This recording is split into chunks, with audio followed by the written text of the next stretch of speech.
Hello, welcome to Get Your Mind On. I'm Lori Stohs. Well, last week we talked a little bit about conflict. We talked about your approach to conflict and how you deal with conflict. Today we're going to dig into something that might be a little bit aligned to conflict, which is giving feedback.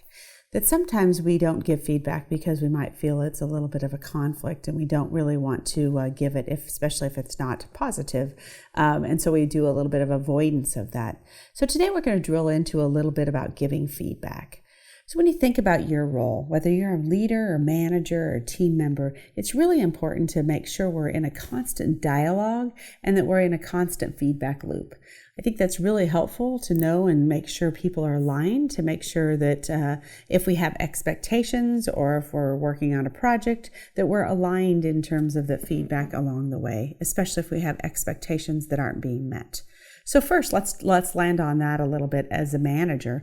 As a manager or leader individual, we really have to set expectations first. And what are our expectations in terms of that work or that work product or a timeline or behavior or whatever it might be when we're thinking about giving feedback to or working with individuals?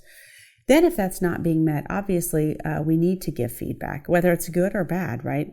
It's not always good or bad, positive, negative. It's just continual. So knowing if we have an expectation or if we have a project we're working on, how are we doing with that? Are we giving them feedback? Are we helping them know that they're going the right direction? Are we helping them know that the product is great along the way? Or if it's not, can we step back and maybe have a dialogue sooner than later to avoid potential long-term conflict or maybe reworking of a project or time? So let's talk about how you may do that. So we all give feedback differently. Some of us, I would say, if you would ask my team members, I'm a pretty direct feedback giver. I really work to be clear in expectations, but I know sometimes I think things and don't say them. So when I am sitting down with team members, it is saying, this is what I expected. Here's what I saw. We have a gap. So what do you need to fill that gap? Is there something that you need from me? Is there something you need from someone else? Or where are we missing here?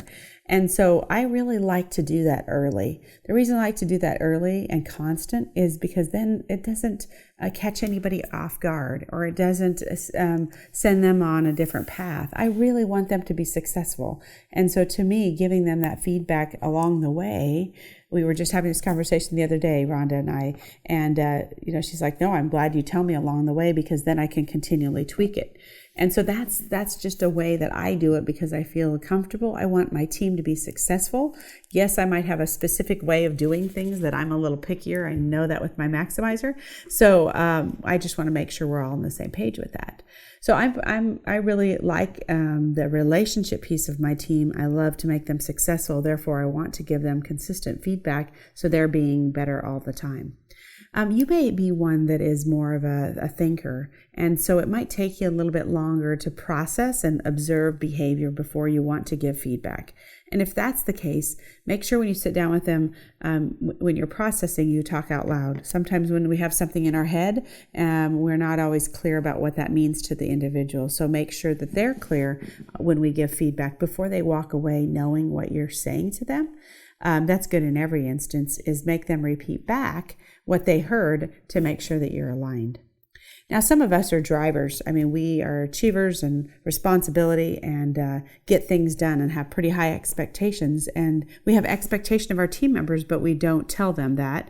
And then what happens is there's this, chit chat going around and gossiping going around that somebody's not doing their job.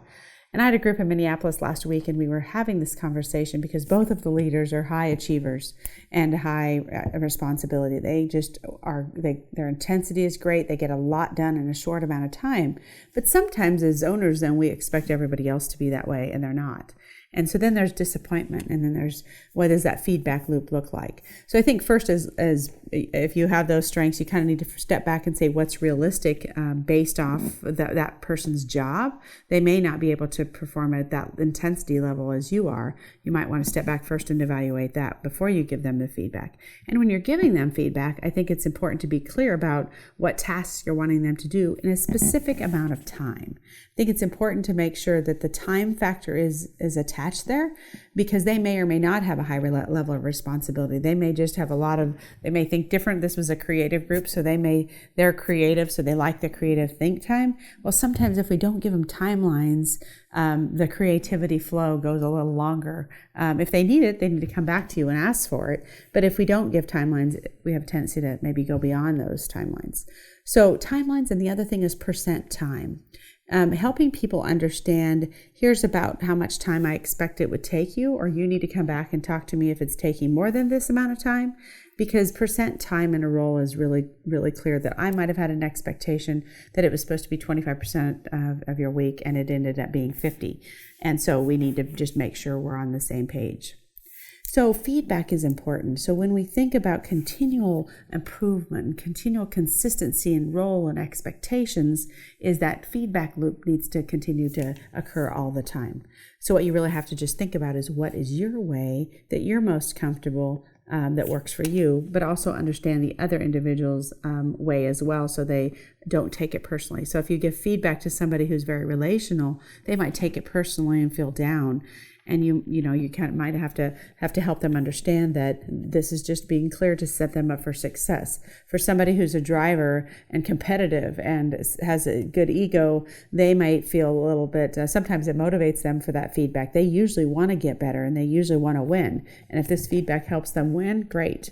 Somebody with great thinking patterns, they want to come up maybe with the next best idea or the next best strategy. If you can give them more information to help them make that idea successful, they will love that.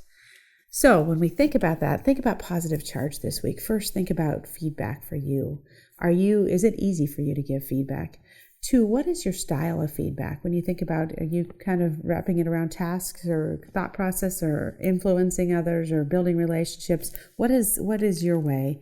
And 3, what can you continually do to improve that feedback loop with your employees or with your partners or your team members? Feedback helps all of us be better. You think back of those people who gave you feedback along your career and along your journey in life. It could have been a teacher, it could have been a parent, it could have been a friend, or one of your managers or leaders along the way. And that little feedback might have not been great at the moment, or you might have had to step back and felt a little disappointed. But in the long run, that feedback was what made you more successful and made you get to the levels of success that you achieved to desire. Thanks for joining us today, and remember to get your mind on.